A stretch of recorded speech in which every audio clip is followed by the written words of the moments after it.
people think I have my shit together, but I'm kind of all over the place. Well, girl, looking at your content, I'm like, this girl knows what she's doing. I didn't actually grow up cooking. That was really something that I taught myself. This is a very inspiring part for me because me and the kitchen are like enemies. Don't tell anyone. You shared something that really resonated with me, and I think it brought a lot of comfort for a lot of people. Everything looked so good on paper. I was struggling with a loss, and I felt guilty because Okay, you guys, welcome back to Not Alone. We have a really I hate the word inspirational actually, but really profound episode, and I'll tell you why in a second. But we're gonna start with the fact that I'm in New York. This is in the midst of New York Fashion Week. I'm doing all the runs, and in between I made sure to have the opportunity to sit down with some of my favorite people that we can dive into topics that are right now on top of my mind. So the first guest that I'm so excited to sit with is Chloé Crane-Leroux, and Chloé is such a beautiful content creator that I've been following for many years. She is all about storytelling through food and interiors and aesthetic. We got to connect on the concept of creativity. And, you know, we were talking about how creativity is a very ambiguous topic because people ask questions about it when it comes to just like tools on being a creative. But I started looking at creativity from such a different point of view and really try to bring it into every aspect of my life. So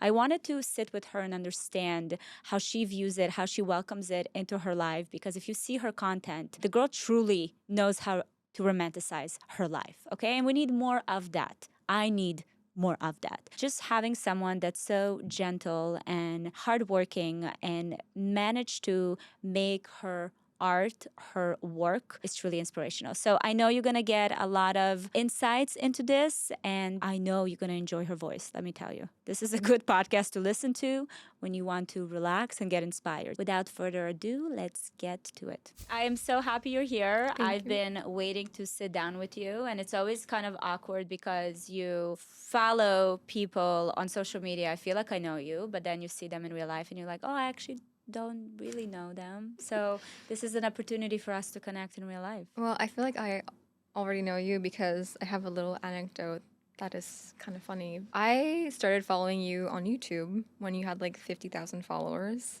Yeah. And I just felt so connected because back then you were living in Canada and you were just so warm and genuine. And I was like, wait, I feel like this is a girl that I could be friends with. And now I'm on your podcast. It feels crazy because, yeah, it's full circle. This is the YouTube days are, I think I didn't know myself back then. So we kind of grew up together. We did. Wow, I mean, history. You did not know me, but I knew you.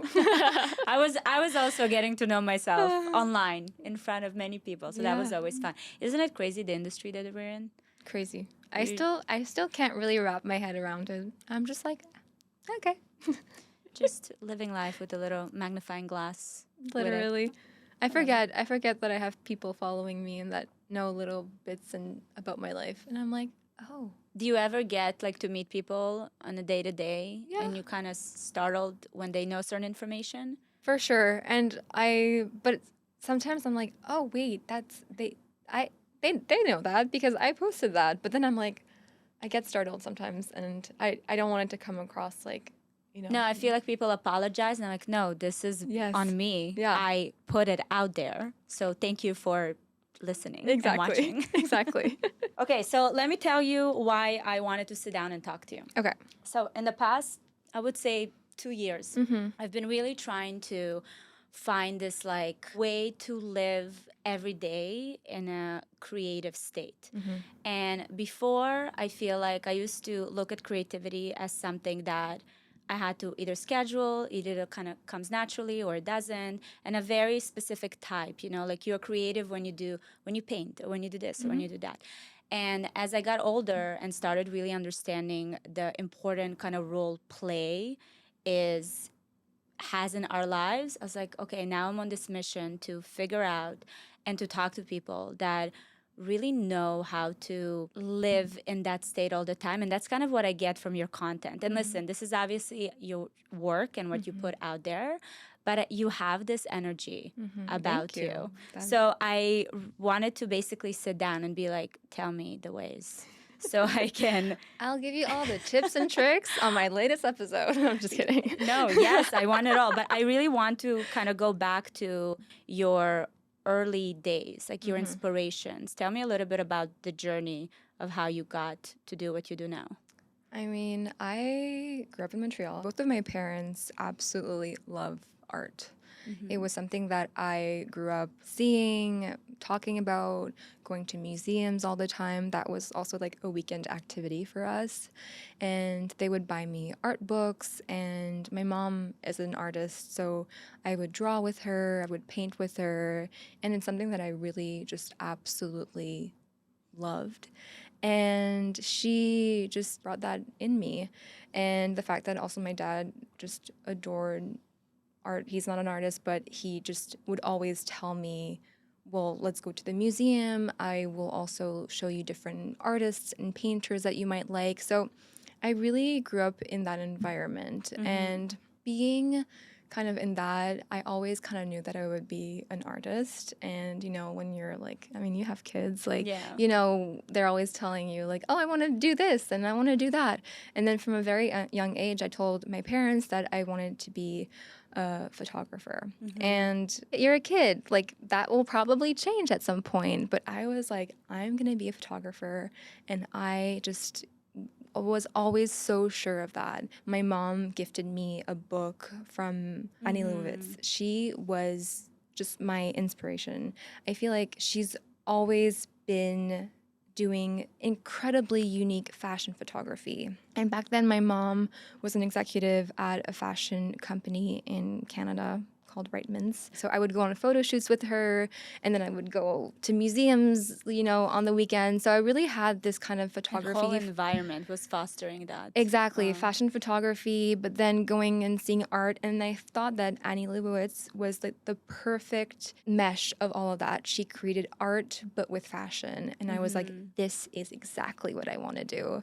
And I kind of stuck to my guns, and I, you know, went through high school. And then in high school, I also was like, I'm going to move to New York for university, and I'm going to go to Parsons. Like, I had had a plan. I had a plan. Like, my whole life, like, my plan was set. And I feel like I was always like, I had a 5-year plan from the moment I was like 5 years old. Moved to New York and really fostered that creativity. And I always just knew, honestly, from the moment that I was young, that regardless of what I was going to do in my life, I just wanted to create beauty and share it. And I think that I thought that at 12 years old, and I still think that today at 31. Like, I just, and it's funny because sharing is such a big part of our worlds. And I didn't know I wanted to share my photography back then and share it with my clients, the world, you know, but now it's like I share it online, which is obviously something that I had no idea would even be a thing back then because we didn't have social media. Yeah. And I didn't grow up with social media. Everything always comes full circle. I feel like whenever you're meant to do something, you will be able to find it. I'm a very big manifester. It sounds like it. I feel like it's always how I mean, you're here in New York doing photography, doing storytelling, but it's actually interesting because you wanted to get into fashion photography. And how did you find your way into, because you do now more, I would say, food, interior, like it's a more lifestyle aspect of it. What redirected you? So I obviously moved to New York because of the fashion. I mean, New York to me is like all about fashion, and I was like, I'm going to Parsons, which is, you know, known for fashion, and I always loved style and clothes. But then when I was kind of interning and doing photography in those areas and really being fully in the industry, I was kind of like, I don't know if this is meant for me. I just felt like the fashion industry had a lot of toxicity and a lot of superficial things that I just was not really connecting with. I wanted to celebrate women and celebrate beauty, And oftentimes I felt like a lot of that was taken down by someone's size or someone's appearance. And I was like, that's not what I want. I want to celebrate everybody in their own beautiful form.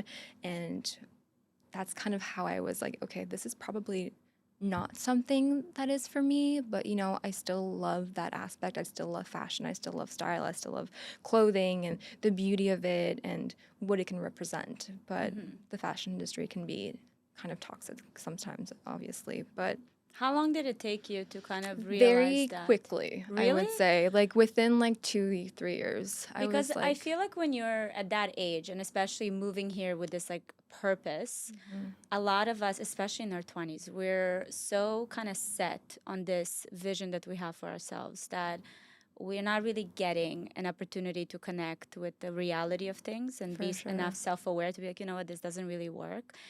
Again, especially leaving, you know, Montreal, like I'm here to become the next Annie Lipovetsky, right? Yeah, exactly. So that's kind of a big thing.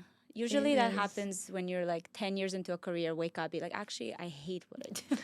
I always felt like I needed to like follow my gut feeling. And when I felt like that was just not the right call for me, and I was kind of dabbling into, you know, I was in my early 20s. So I was like, I can do whatever I want. I have time.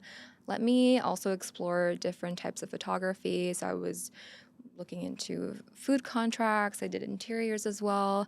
And it's really when I kind of started doing more food contracts and food photography for different companies and different food brands, I was like, wow, this is exactly where I want to be. I was shooting cookbooks and I was like, people are so happy. Like Around people food. exactly. And I'm like, that makes me happy because of course, like I mean, food is all about connecting, you know, food breaks barriers, food breaks, you know, brings cultures together.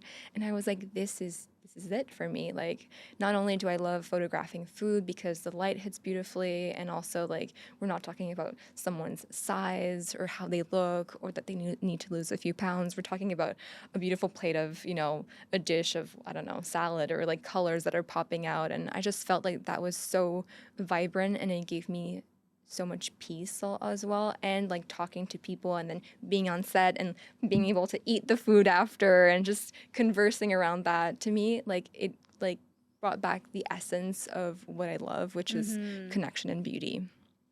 And that's what the food industry gave me. Yeah, I feel like there's not really any room for opposing opinions when it comes to food. No. Like it's people love being around it. Exactly. And it makes people happy. At what point did you decide, okay, I'm going in front of the camera? Because up until now, all this time, you were behind. I was behind the camera for about 8 years, I would say. And I mean, I loved it, like from when I graduated. And then I was really doing that. That was like, I would go on set and I would work with chefs a lot. And I traveled a lot for work. I would travel to South America, to France, and worked with all these different wine companies as well, with food and wine pairings. I just loved my job. But of course, the pandemic hit. I was kind of like back then in 2020, kind of figuring out, okay, so what does this mean for my career? I was, what, like 26, 27. And I was like, okay, well, I just, you know, have been behind the camera. I do have a little bit of a social media following because I was sharing my photography. And then I was like, okay, well, I can't be on set. I cannot see people. I have to be like 5 meters away from them or whatever the thing was. So let me just like go back to, you know, social media. Let me explore what I could do on here, which I think a lot of people did back then as well, of course. And I just started posting more personal things. I didn't really post myself at all. And Reels came out on Instagram that year. And I was like, okay, well, I don't have TikTok, but let me like post a reel a day. And that's kind of when it like just snowballed. Like it just kind of exploded and I felt more and more comfortable posting on social media, and I felt like it made me really happy. And I could just see that, okay, well, my followers are growing. I'm getting more and more deals on social media. Like clearly like the universe is telling me to go this You had way. a business case. Yeah, you got all the kind of validation you needed for I this. honestly thought so too, and I was like, okay, well, I'm just gonna like follow like the direction that is naturally like whatever universe is guiding me, like I'm just gonna follow it, and that's exactly what I did. And now we're here like 5 years later, and I feel like I built like I a mean, you build an amazing brand, Yeah. not only your personal brand, but also the lifestyle brand. And you wrote 2 cookbooks, I did. right? With your mom, Yes. which I follow her. I love her. She's so chic. Oh, yes, she is. I mean, she's my favorite person, so. How is the process of writing or creating something together? I mean, amazing. We get along so well, and I always say like it's not probably like your typical mother-daughter relationship, but we are like best friends, business partners. Like we call each other every day, and I am an only child, so I feel like that's also why we're so close. She was like my sister, almost like when I was growing up too, and so I really have that amazing bond and connection with her. So for us, we always kind of knew that we wanted to build something together, and when we wrote our first cookbook, we also knew that after that we wanted to write a second one. And we really felt like the second one had to be mostly also about not only food, but about our relationship. So we wrote a lot about that in our second cookbook. Yeah, it's so special to me. That's so beautiful. Yeah, it really is. So I didn't actually grow up cooking. That was really something that I taught myself. This is a very inspiring part for me because me and the kitchen are like enemies. I would love to I see think you. I put a lot of pressure on myself because my mother is, those women that just like go into the kitchen and there's a radish and a cucumber and she makes 17 different courses and they're my all God. delicious. Like that's my mother. That's amazing. So it's a very high bar to try to get to. Me trying even hasn't been successful until now. I'm 35. Does Gary cook? Is that Absolutely not. We're all like, this is the one area in our lives that we're just like, this is where we invest our money. That's good. Please, You know somebody take out, somebody cook, like somebody. Perfect. But thankfully, my mother moved to Miami to be close to us, so That's we have nice. that resource. But to your point, I do also look at food as art, and I want to find a way to connect to it without the pressure. I feel like there's a lot of pressure around it. So tell me your introduction to food. Like I said, didn't grow up cooking at all. I was actually like shooed away from the kitchen as a child. It was like, no, don't cut yourself, don't do this. So I really wasn't in the kitchen at all until I moved myself at 20 in New York. And I was like, okay, well, I need to learn. And I moved to New York and became vegan, plant-based. So I never liked meat. I never liked fish. I knew that when I would move out, I would at least become vegetarian, which is what I did for 6 months. And then I was like, let me just like go vegan and like really start from scratch, like learning how to cook, especially plant-based. And that's what I did. I really learned on my own, made lots of mistakes. And because I was in the food industry and taking food photography, I was with chefs all the time. And while I was on set, just waiting for the next shot to happen, I would be in the kitchen with them and I would really learn from the chefs that I was with. So every day was a lesson for me in how to interpret a dish, how to season it. So I was looking at that and going back home after a big shoot day and really trying to interpret that same dish, but making it plant-based. And that's really how I learned, and I absolutely loved it. It was really like just putting in my 10,000 hours by myself after like my day job. I was going home and just like cooking, and that's really how I learned. And I just loved it. It was always kind of like this passion that was in the back of my mind. So when I really started being on social media, I was like, why don't I just cook, because that's what I love to do, and like share it and showcase it in a beautiful artistic way, which sometimes I felt even back then there wasn't a lot of people doing like more aesthetically driven food content.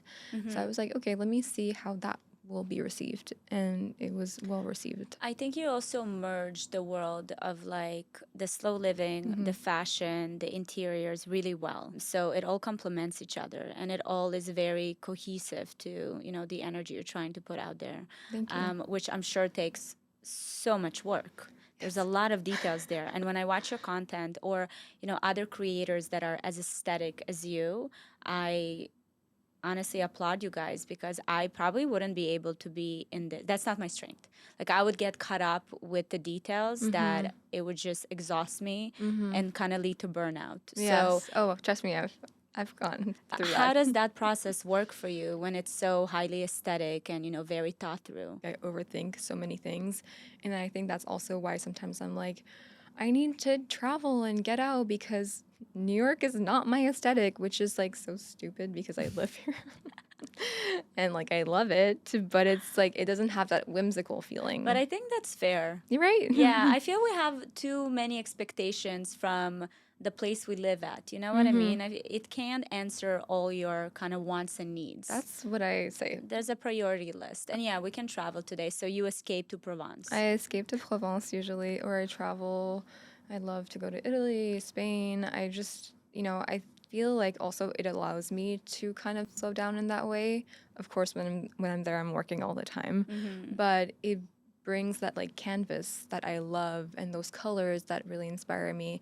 And I think that traveling also just like kicks back kind of my creativity that sometimes New York City can kind of drain. Running from meeting to meeting, I have so many things that I needs to get done. So then when I'm traveling, I get to really turn on my creative brain, like produce a lot, which I don't actually mind because I have so many ideas coming through when I'm traveling. Yeah, I think you get into the flow. Exactly. And then when I'm here, I'm like, okay, well, I'm going to post these things, but then I'm just going to like work on the back end when I'm in New York. So I feel like I get to touch many different areas, but for me, creating this kind of aesthetically pleasing content that, not only am I thinking about the way that people see it, but the way that the light is going on a dish or how the music can affect the whole mood or what I'm wearing. Like it goes from everything. There's so many details. But I genuinely,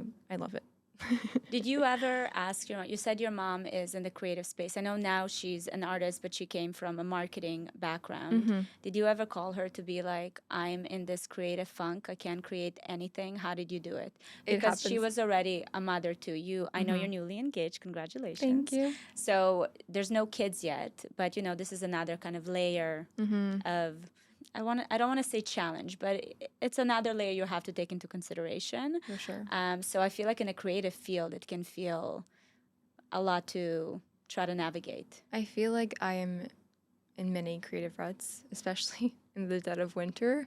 I feel like that's when I am like, okay, now I need to escape to a warmer country. I mean, now you live in Miami. So. I know.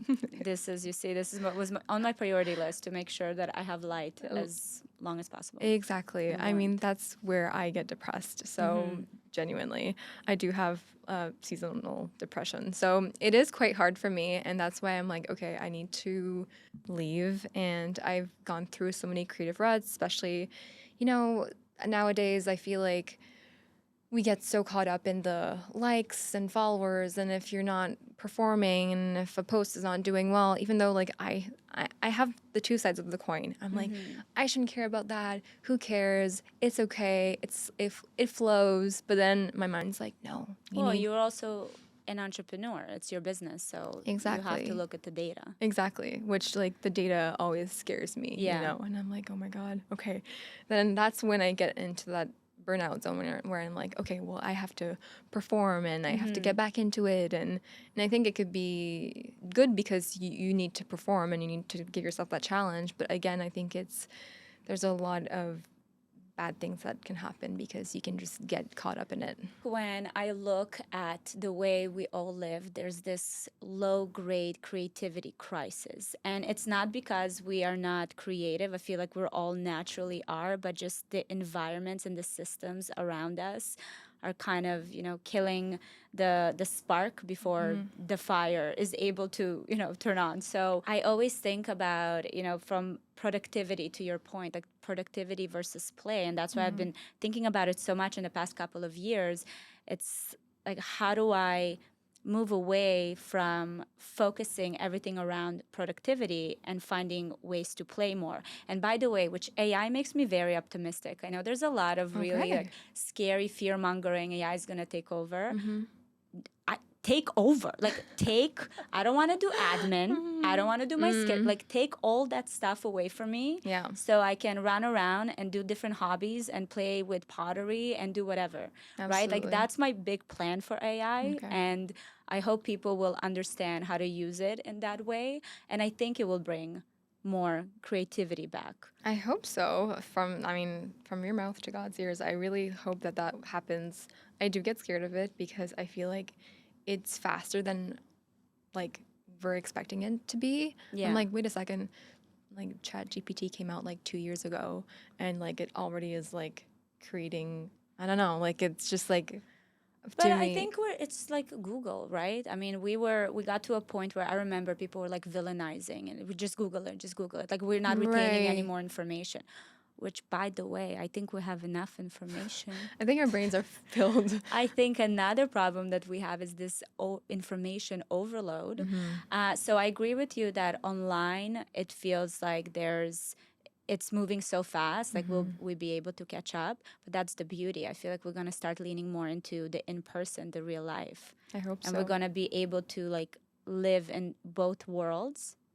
I'm very excited for this. This is like my big plan. I'm glad. I hope that it just brings wonderful things for us. But I do hope that it also helps with creativity in some way, because I do think, like you said, like creativity is down right now to me. I think the effort to create something beautiful is over. Like I feel like if I look back at Instagram like 2017, like people were creating editorials almost to post. You know, it was very, very intentional. You know, I'm thinking about so many people. I don't know, I have Teza in mind, who just used to do like these incredible shoots, and I was so inspired by her and by other people. And I think now this kind of effortless, like, which I also love. There's like good like about both, like, but grabbing your camera and just starting to record, and like you have like clothes in the background, like lying. You know, it's also That's very me. but that's the thing. There's both. Like there's like that beauty of, you know, creating like a scene, and then the realness of what that can bring. So I think we need to like have a balance of both. But I think there's an idea of, you know, that creativity, that like intentionality is kind of leaving us, I think. I'm really liking what I see today in the online space, because I'm starting to see this categories that are happening in the form of, you know, different groups of creators.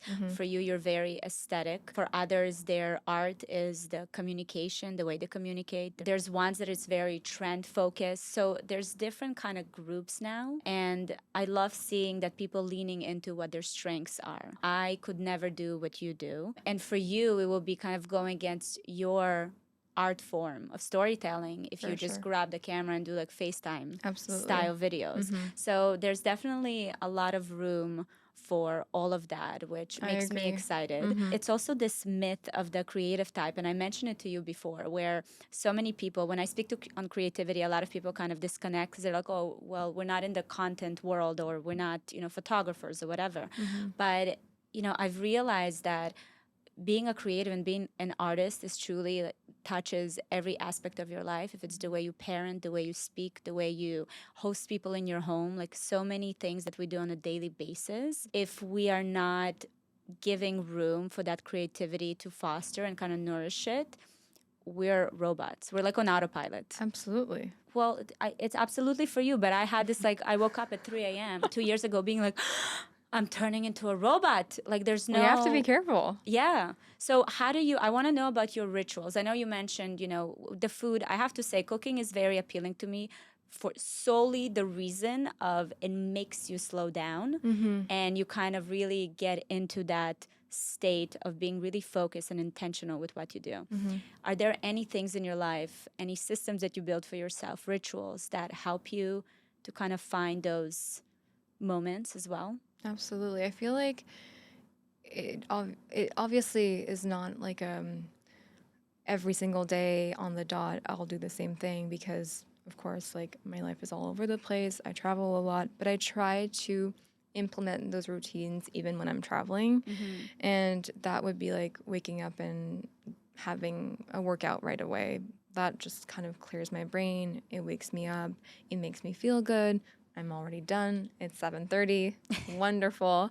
And then I'll just like have a coffee or a matcha. And I think that's really important, because after I work out, just kind of having that like 30 minutes by myself, really just like enjoying my coffee. It could even be like looking through my phone or whatever. But Oh, you looking through your phone in the morning. I know. It's a big no-no these days. I know. Don't tell anyone.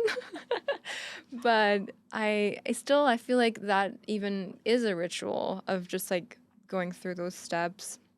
Are you And then- intentional with what you're looking at in the morning? Yes. Okay. So do you go on social media, or you have a... It's funny because I actually go on Pinterest. That's like my morning. Okay, That's my morning news. So I Yes. just like open my computer, go on Pinterest, and it just like inspires me. So that's like my morning. Like I will maybe like go see if I have obviously like an important email or something, but I will really just kind of look at Pinterest and inspire me and pin things or recipes that I like. And it is like, it kind of makes me like giddy, because I just love that platform. For me, Pinterest is like a happy social media. There's no I agree. pressure. There's no nothing. And no communication. No. You don't see what everyone thinks about. It's like it's your own interpretation of Exactly. whatever it is you're looking at, and you can decide if you pin it, if you like it or not. Exactly. It's actually a great morning ritual. Yeah. And I think it's bring that like boost of inspiration, because for a lot of people, they love to scroll through something, you know, to kind of have the coffee and be immersed in something. And most of us go on social media, which I feel like you open the door while your brain is still waking up, opening the door to millions of people just like yelling in your face. Yes. That's how social media feels for me in the morning. Me too. So that It's is scary. a great one. No, absolutely. I think Pinterest I absolutely love. But also just depending on the day, I either will, you know, test a recipe or have like an admin day. And so they're all different. But I think the morning and how I start my morning needs to be like very intentional, because to me that sets the tone for the rest of the day. So it's like those first like 2 hours in the morning that I'm really, really intentional about. And then it can kind of like go in either way. But I think also cooking throughout the day. I don't eat breakfast, but I try to cook like lunch and dinner. And I think that that is ideal. Of course, sometimes it doesn't happen. Sometimes I eat lunch on the go. But then if I do that, I will for sure cook dinner. I really, at least being able to cook my own meal once a day is super important. And then when I'm testing a recipe, that happens to be dinner, you know what I mean? So And that just fills up your cup. yeah, it really does. I mean, for me, cooking is like meditation, which is, I think, why I love it so much. Obviously, my hands can be kind of dirty. I'm wearing an apron or whatever, and I don't want to be on my phone. And I don't even want to have like a podcast on. I just want to like look at the food, really figure out what I'm doing. Especially when I'm baking, sometimes I'm like, okay, I need to. These are the ratios. Like baking is science to me. So I feel like I need to be super intentional when I'm cooking, and also like testing as I'm going.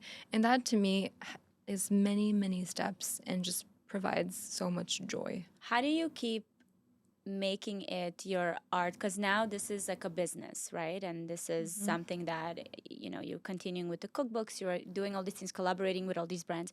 How do you keep it like pure for yourself? It's hard. That's for You're sure. like, I don't. I try. It's hard for sure, because when your passion becomes your job, then like I've actually seen such a huge surge. So sorry to cut you No, off. Such a please. huge surge. I wonder if you've seen it as well, of people talking about don't make your passion into your work, into your job. And you see a lot of people that kind of their lights dim when it became, you know, a source of income for them. I love what I do. Truthfully, I wake up in the morning and I'm like, wow, I am so lucky that this is my job. Like I don't go a day without feeling very privileged, and I don't take a day for granted. Although when they say, you know, you do what you love and you won't work a day in your life or something my like God, that. such bullshit. That is the most bullshit On I've the way ever here, heard. I saw someone said in a podcast, love your Oh yes. love your job. Did you see that? I'm just like, She says, we need to cut this off. no, I know. Love your job, job your love, something like that. Too many people have podcasts Girl, nowadays. I know. Sometimes I say things, I'm like, oh no, I'm gonna be that viral meme of saying something.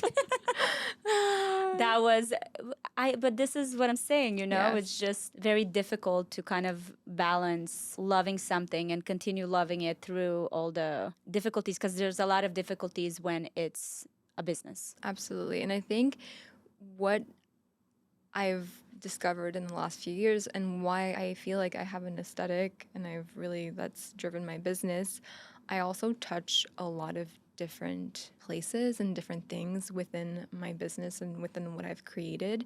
And I think that's why it keeps things very interesting. So I don't do just food content. I do beauty. I do interiors. I show my rituals. I do little vlogs. I have a different series. Like, I think that being able to mesh all these things but still have different categories really has made me excited to be able to continue all these different things as well.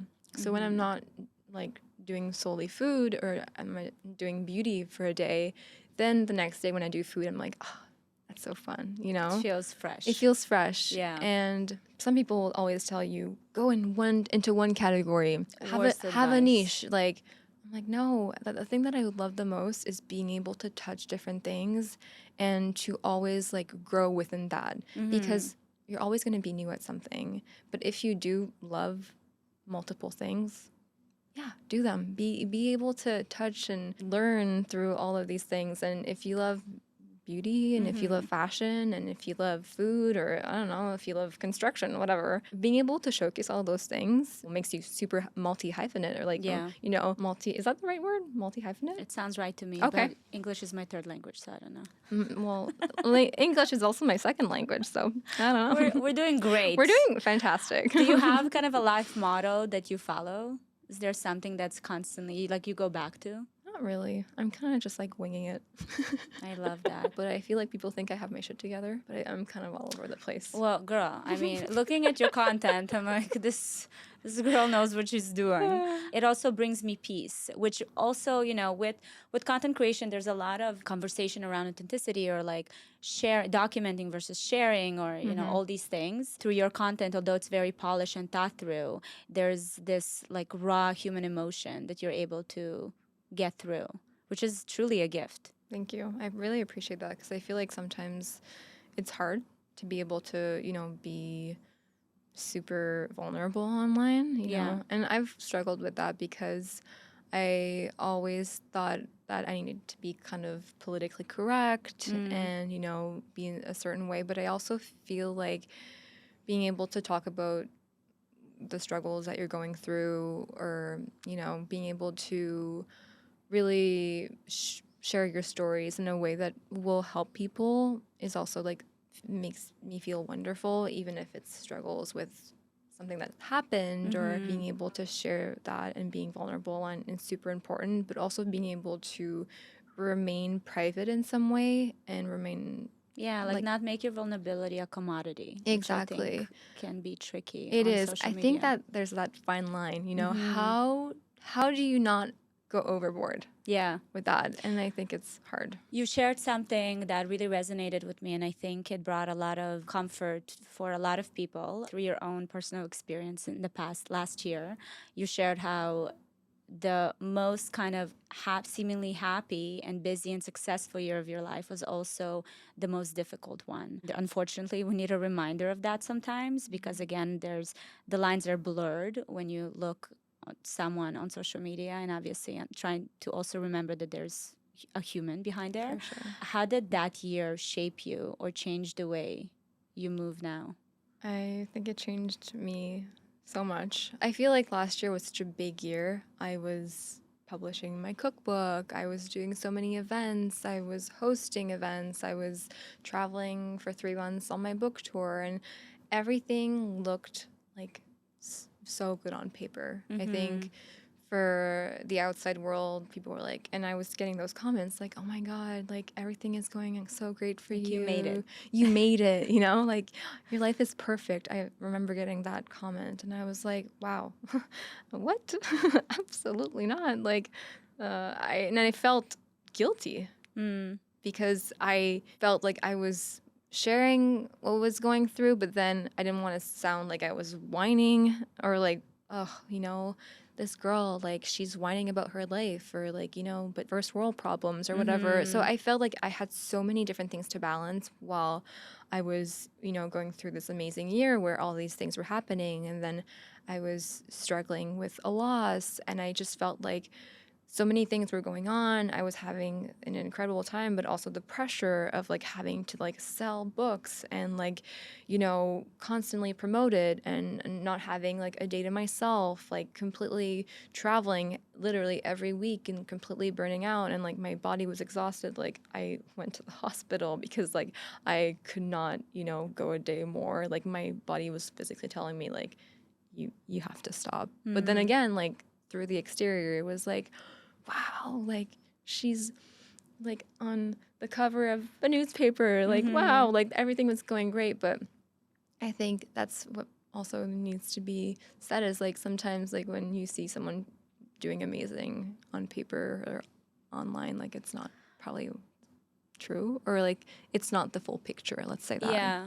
I also think it's the price of success. And maybe we need to have more of those conversations. Obviously, there's so much information and so much content out there about becoming an entrepreneur, about, you know, the whole 30 under 30 Forbes vibes that in the I have a lot society of thoughts about that. we live in. You do? Tell me. I love thoughts. Well, I just feel like I love Forbes and I think it's great, but like 30 under 30, you're such a child when you're in your 20s still. Like you haven't done anything. Like I feel like this makes people feel like they're a failure after they're 30.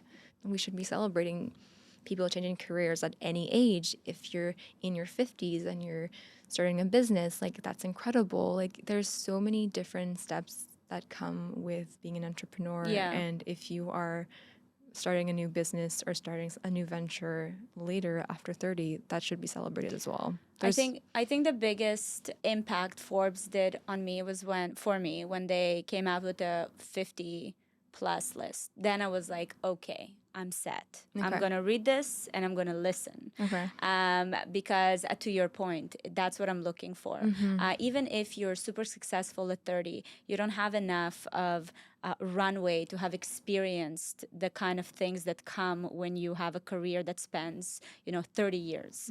And so I don't know how much really you can get inspired by it, if I'm being honest. I think that a lot of that comes just the pressure to perform. This idea of having those pressures and showcasing the success of it, of becoming this like entrepreneur at a young age, we're not giving the full picture, because with that comes, you're kind of letting go of your rituals, of your relationships. There's a lot of things that you have to give up in order to kind of get to that level of greatness. And that's something that everyone should just have an understanding of and then decide if that's something they're willing to do. So you're sharing that, I think, brought a little bit of those, questions out there.